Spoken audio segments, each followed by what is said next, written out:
बच्चों, हम पाठ 12 पढ़ रहे थे काल। काल में हमने काल के 3 काल क्या होता है और काल के भेदों के बारे में जानकारी ली, और फिर वर्तमान काल, भूतकाल और भविष्यत काल के उपभेदों के बारे में जाना। और अब हम आगे उसकी प्रश्नावली करेंगे।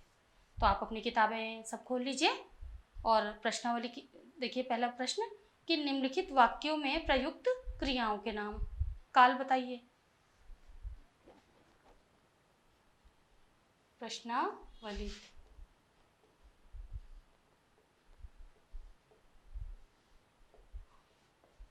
निम्नलिखित वाक्यों में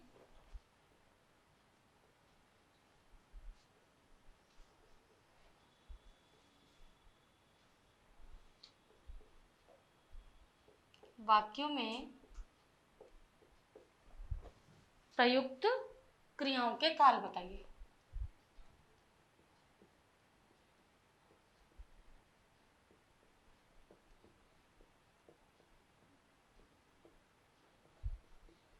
काल बताइए।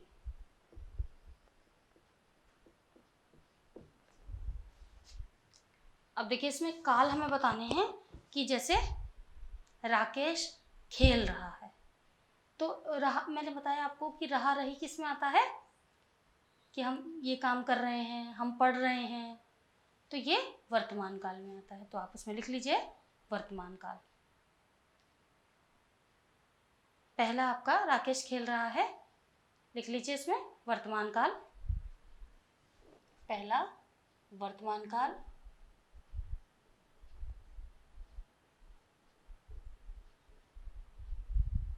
दूसरा देखिए कि शायद श्वेता आए।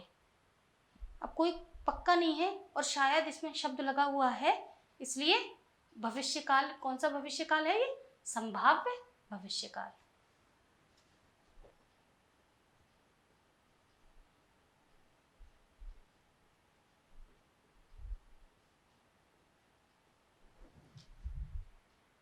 सीता ने खाना खा लिया था। सीता ने खाना खा लिया था, काम खत्म हो गया। था थी थे किस में आता है? भूतकाल में। तो यहाँ पर तीसरा भूतकाल का वाक्य है, भूतकाल। फिर चौथा देखिए वाक्य, अगर मैं आगरा जाऊंगा तो ताजमहल अवश्य देखूंगा। अब देखूंगा, अगर मैं आगरा जाऊंगा तो ताजमहल अवश्य देखूंगा, ये कौन सा काल हुआ? भविष्यत काल।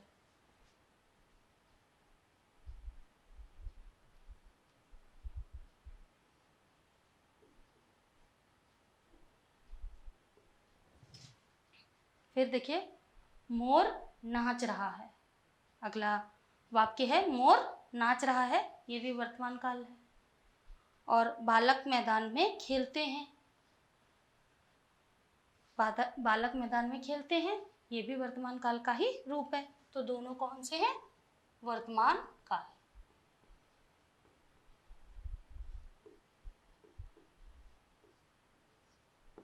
छठा भी वर्तमान काल का ही वाक्य है। फिर देखिए, अगला प्रश्न है कि कोष्ठक में दिए गए काल के अनुसार दी गई क्रियाओं से रिक्त स्थान की पूर्ति कीजिए। अब देखिए, कोष्ठक में यहाँ दिए हुए हैं कि संदिग्ध भूतकाल और क्रिया दी गई है खाना। तो जो भी आप संदिग्ध भूतकाल में जो भी बनता है खाना का, वो हम चेंज करेंगे कि सरल खाना। प्रश्न खा है, कोष्ठक में दिए गए।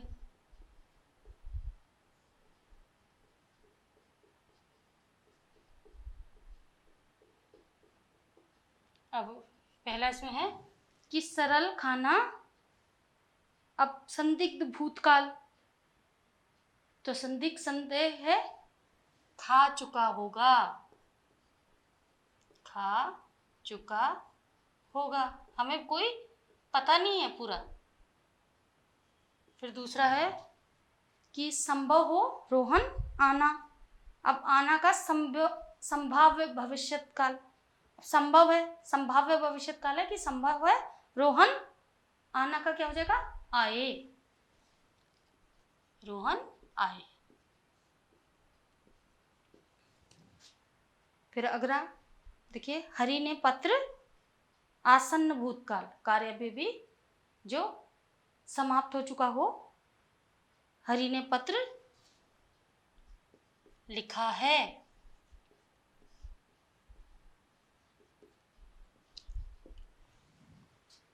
फिर बच्चा बहुत, अपूर्ण वर्तमान काल, रो रहा है। बच्चा बहुत रो रहा है। ये आपके काल, ये काल आएंगे। कौन सा जो काल बताया है ब्रैकेट में लिखा हुआ, वही काल। अब देखिए, वह है निम्नलिखित वाक्यों को भविष्यत काल में परिवर्तित करके लिखिए। और आपको ये जो वाक्य दिए गए हैं उनको भविष्यत काल में परिवर्तित करके लिखना है। निम्नलिखित वाक्यों को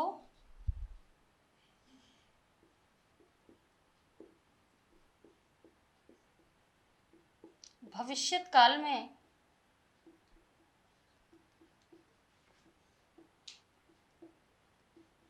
परिवर्तित करके लिखना। तो पहला करेंगे हम कि कोई जबान, उर्दू, हिंदी या अंग्रेजी सीखने के लिए तुम्हें उसके अक्षर सीखने होते हैं। अब देखिए, इसमें क्रिया में ही परिवर्तन होगा कि सीखने होते हैं का क्या हो जाएगा, सीखने होंगे। आगे कोई भी परिवर्तन नहीं होगा, खाली क्रिया में परिवर्तन होगा कि कोई जबान, उर्दू, हिंदी या अंग्रेजी सीखने के लिए तुम्हें उसके अक्षर सीखने होंगे। फिर दूसरा है, नित्या पढ़ाई में अपने भाई की मदद करती है। अब करती है तो वर्तमान काल, और इसका हमें क्या बनाना है, भविष्यत काल। तो नित्या पढ़ाई में अपने भाई की मदद करती होगी, करती होगी। फिर अगला है, वह परिश्रम करता तो अवश्य सफल होता। अब इसका भविष्यत काल में अगर परिवर्तन करेंगे तो वह परिश्रम करेगा तो अवश्य सफल हो जाएगा या सफल होगा। वह परिश्रम करेगा तो अवश्य सफल हो जाएगा या होगा, कोई दोनों में से कोई सा भी आ सकता है। फिर खपच्चियों से तरह तरह की टोपियां भी बनाई जाती हैं। अब इसको आप भविष्यत काल में परिवर्तित करेंगे तो कैसे, कि खपच्चियों से तरह तरह की टोपियां भी बनाई जाती हैं की जगह क्या हो जाएगा, बनाई जाएंगी, क्योंकि भविष्यत काल है, आगे के बारे में बताया गया। फिर अगला है वाक्य, स्त्रियां ढोलक की मदद से गाती हैं। स्त्रियां ढोलक की मदद से गाएंगी भविष्यत काल में। तो लिखिए, कोई जबान,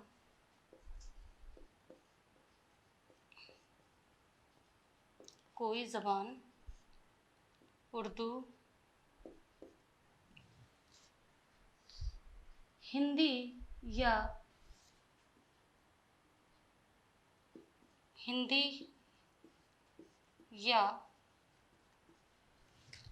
अंग्रेजी सीखने के लिए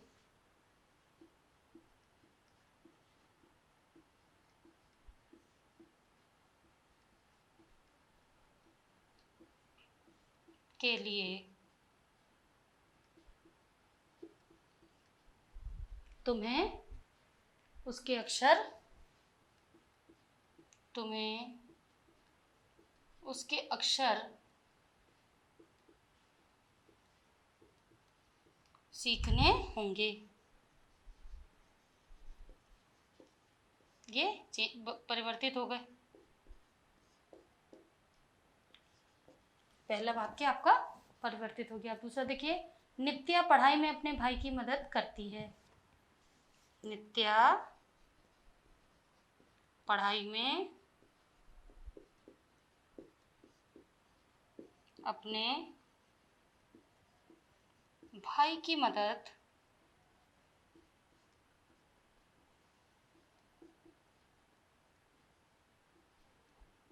करती होगी।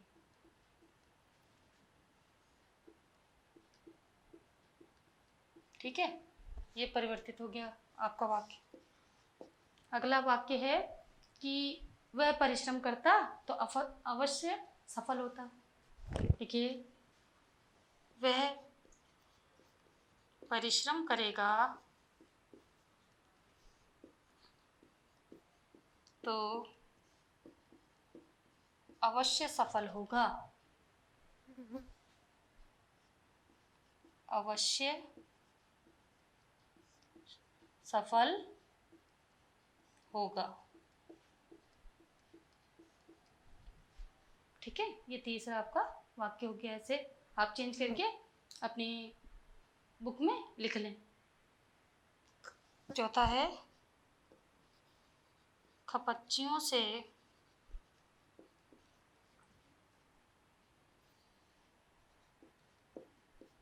तरह तरह की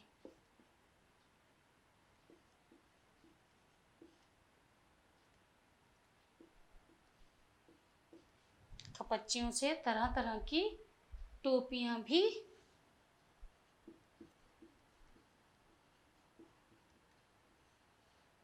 बनाई जाएंगी।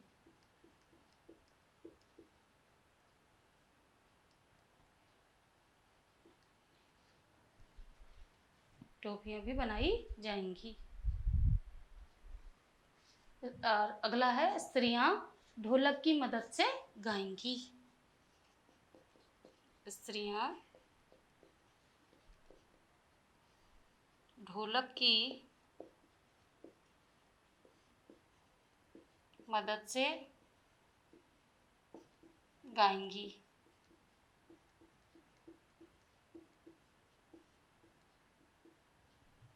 ठीक है, ये आपके वाक्य हो गए परिवर्तन। अब देखिए, इसमें हम करके देखिए, आपके अगला प्रश्न नीचे दिया हुआ है जो निम्नलिखित क्रियाओं को सही क्रम में उनके काल के नीचे लिखिए। तो इसमें आपका जो बॉक्स दिया हुआ है उसमें बहुत सारी क्रियाएं दी हुई हैं। आपको भूतकाल, वर्तमान काल और भविष्य काल के अनुसार उनको छांट कर लिखनी है। अब देखिए, भविष्य काल में जैसे खा चुका था, गया, खेला, खाया, किया, ये सब भूतकाल की क्रियाएं हैं। वर्तमान काल की पढ़ती है, उठती है, खेल रही है, देता है, ये सब वर्तमान काल की है। ऐसे ही लिखेगा, सोएगा, पढ़ेगा, देगी, करोगे, ये भविष्यकाल की क्रियाएं हैं। तो आप इनको स्वयं करने का प्रयास करें। मैंने एक बार आपको बता दिया है। अब हम प्रश्न उत्तर करेंगे। निम्नलिखित प्रश्नों के उत्तर दीजिए।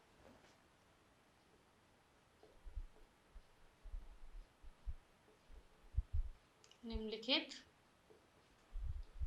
प्रश्नों के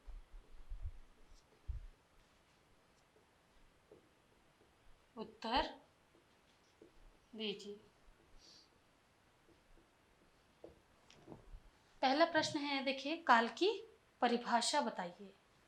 अब काल की परिभाषा क्या है कि क्रिया के जिस रूप से ज्ञान ज्ञात होता है कि क्रिया की कार्य किस समय हो रहा है, उसे क्रिया का काल कहते हैं। तो लिखिए, काल की परिभाषा बताइए। प्रश्न है एक, काल की परिभाषा बताइए। उत्तर लिखिए, काल की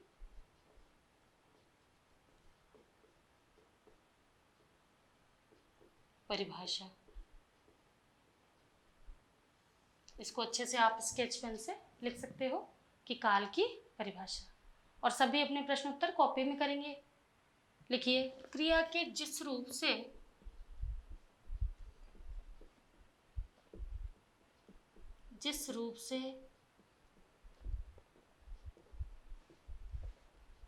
यह ज्ञात हो कि क्रिया के जिस रूप से यह ज्ञात हो कि कार्य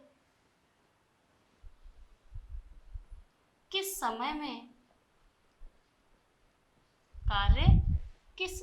में हो रहा है,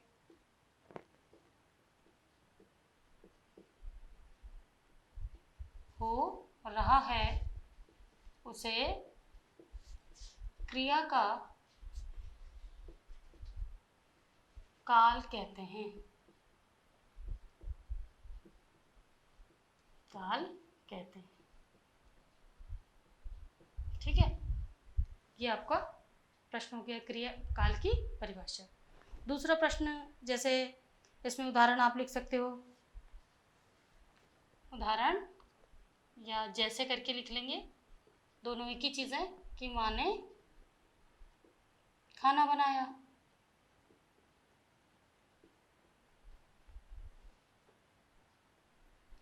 माँ ने खाना बनाया।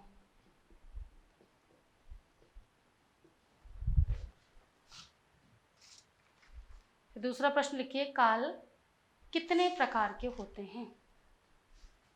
प्रश्न 2, काल कितने प्रकार के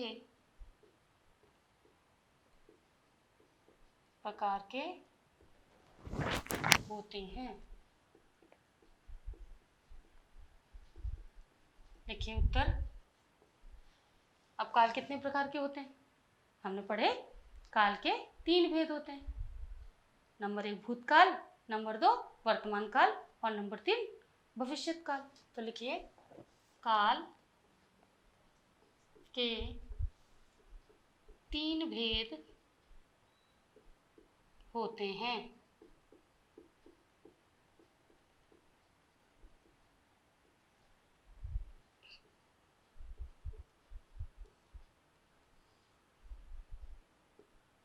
भूतकाल,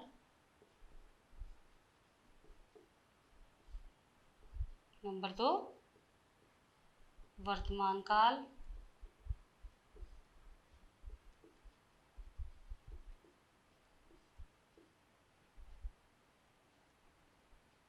और नंबर 3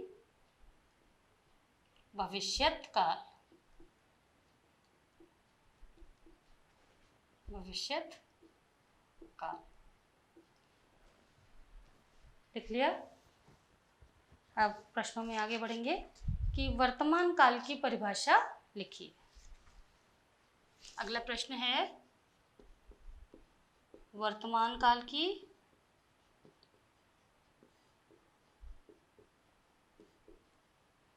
परिभाषा लिखिए।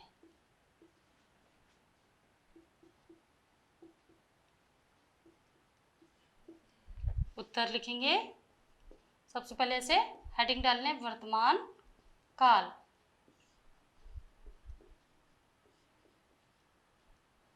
और वर्तमान काल की परिभाषा लिखेंगे। लिखिए कि क्रिया के जिस रूप से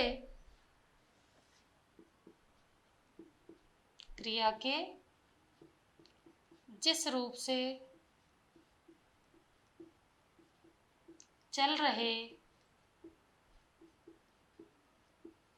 समय का बोध होता है। चल रहे समय का बोध होता है।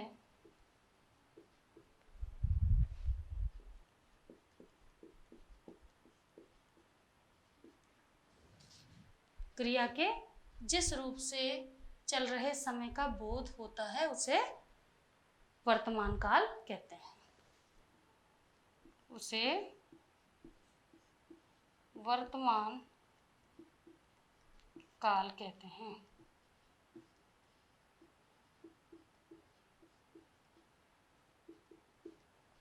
ठीक है।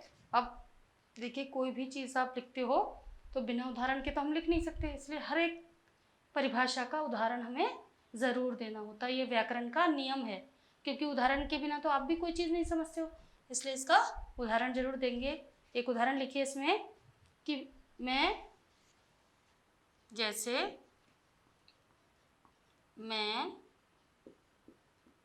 रोज शाम को खेलता हूँ। ठीक है, ये इसका एक उदाहरण दे देंगे। एक दे सकते हैं आप, 2 भी दे सकते हैं। ठीक है। अगला प्रश्न देखिए, भूतकाल की परिभाषा लिखिए। प्रश्न 4 है आपका, भूतकाल की परिभाषा लिखिए।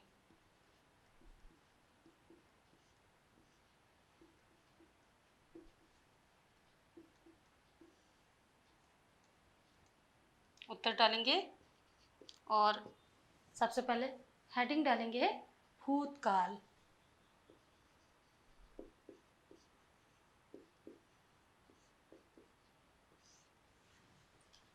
भूतकाल, फिर लिखेंगे आगे कि क्रिया के जिस रूप से उसके बीते समय में होने का बोध हो। क्रिया के जिस रूप से उसके बीते समय में होने का बोध हो उसे भूतकाल कहते हैं। क्रिया के जिस रूप से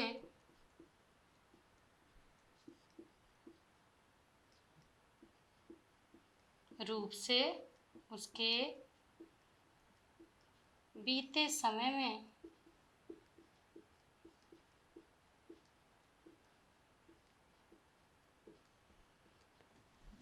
ठीक है, क्रिया के जिस रूप से उसके बीते समय में होने का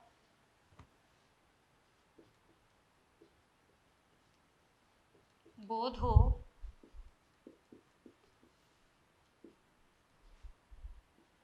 उसे भूतकाल कहते हैं।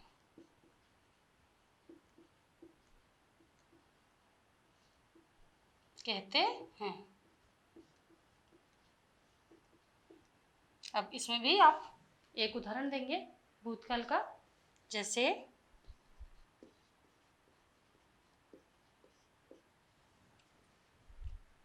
देखिए,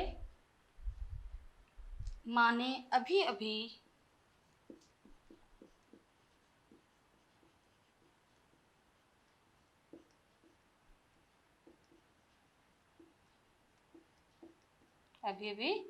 खाना बनाया।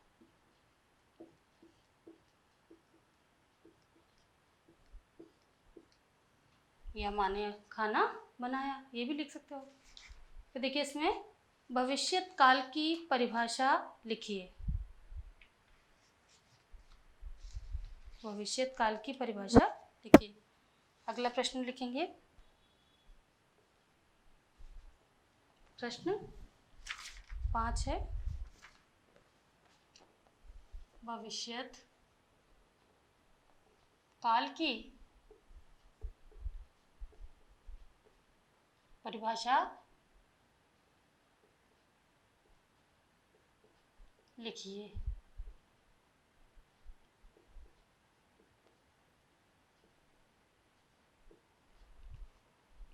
हेडिंग डालेंगे आप सबसे पहले भविष्यत काल।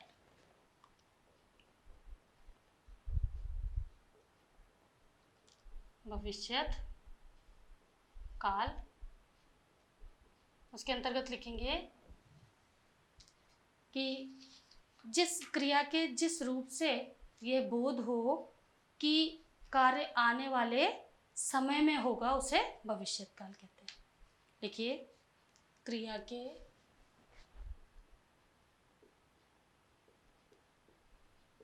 जिस रूप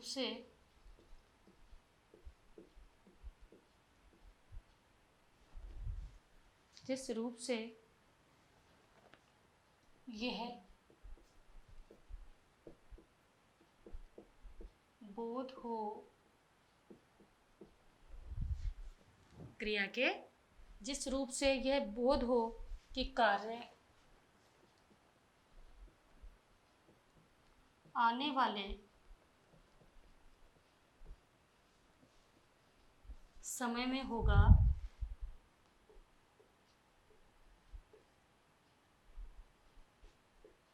उसे भविष्यत काल कहते हैं।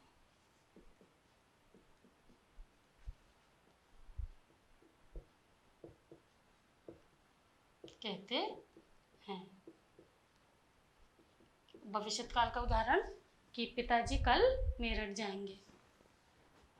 जैसे पिताजी कल मेरठ जाएंगे या कार्यालय जाएंगे।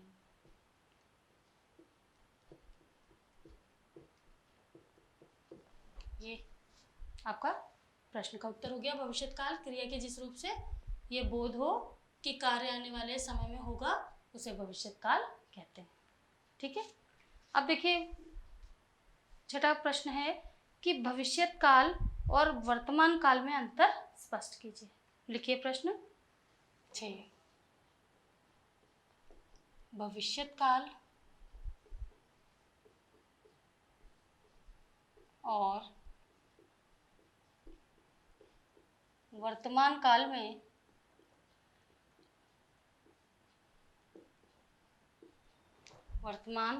में अंतर स्पष्ट कीजिए।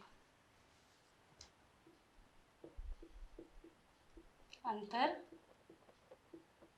स्पष्ट कीजिए। अब उत्तर लिखेंगे जैसे अंतर स्पष्ट करते हैं कि भविष्यत काल और वर्तमान काल में निम्नलिखित अंतर है। ठीक है, भविष्यत काल और वर्तमान काल में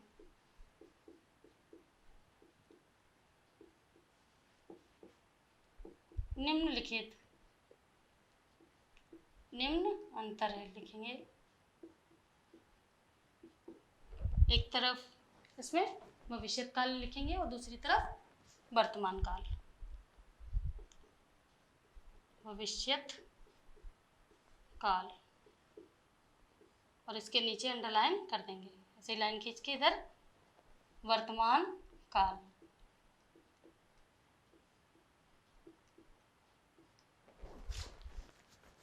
देखिए भविष्यत काल हमें, अब इसको हम अंतर बताएंगे कि भविष्यत काल में क्या होता है, फिर हम वर्तमान काल का अंतर स्पष्ट करेंगे। भविष्यत काल हमें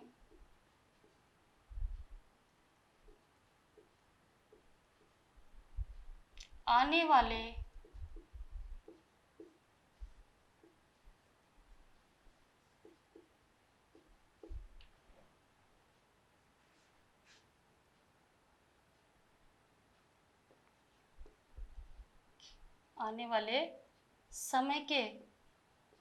वाले समय में क्या कार्य होगा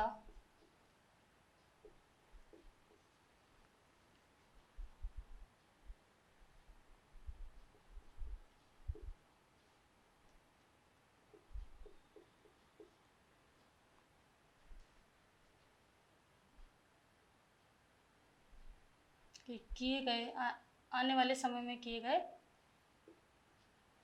कार्य के बारे में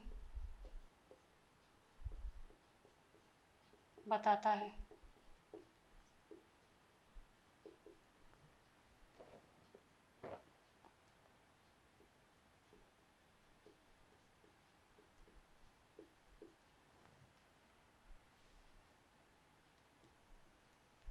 और वर्तमान काल, देखिए भविष्यत काल हमें आने वाले समय में किए जाने वाले कार्यों के बारे में बताता है कि वे क्या क्या कार्य करेंगे, क्या क्या क्रियाएं होंगी।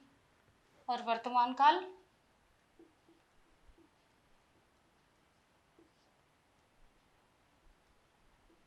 हमें चल रहे समय के बारे में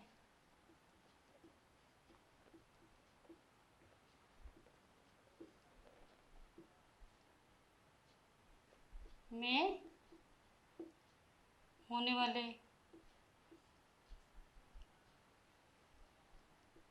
कार्यों की जानकारी देता है, कार्यों के बारे में बताता है। वर्तमान काल क्या करता है, वर्तमान काल हमें चल रहे समय में होने वाले कार्यों के बारे में बताता है।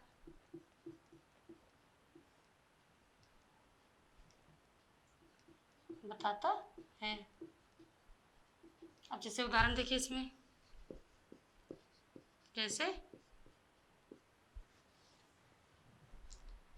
भविष्य काल में देखिए, जैसे बाबूजी कार्यालय या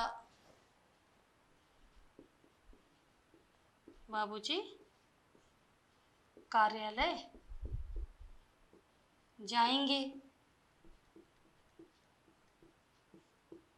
और ये बाबूजी कार्यालय जा रहे हैं।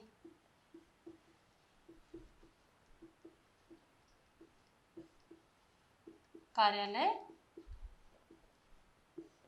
जा रहे हैं। अब देखिए, इसके द्वारा हमें समझ में आ रहा है कि बाबूजी कार्यालय जाएंगे। भविष्यत काल में बाबूजी क्या करेंगे, कि भविष्यत काल हमें आने वाले समय में किए जाने वाले कार्यों के बारे में बताता है, और वर्तमान काल में चल रहे समय में होने वाले कार्यों के बारे में बताता है। जैसे बाबूजी कार्यालय जा रहे हैं, तो दोनों में जाएंगे आगे के भविष्य के बारे में सूचना देना, और वर्तमान काल में बाबूजी कार्यालय जा रहे हैं, तो दोनों में यही अंतर है। बच्चों, आपको पाठ समझ में आया होगा। अब आप इसके प्रश्न उत्तर याद करें, पढ़ लें, और एक बार जो आपका प्रश्नावली दी हुई है उसको भी सॉल्व कर लें। ठीक है, अगला पाठ हम अगले वीडियो में पढ़ेंगे। धन्यवाद।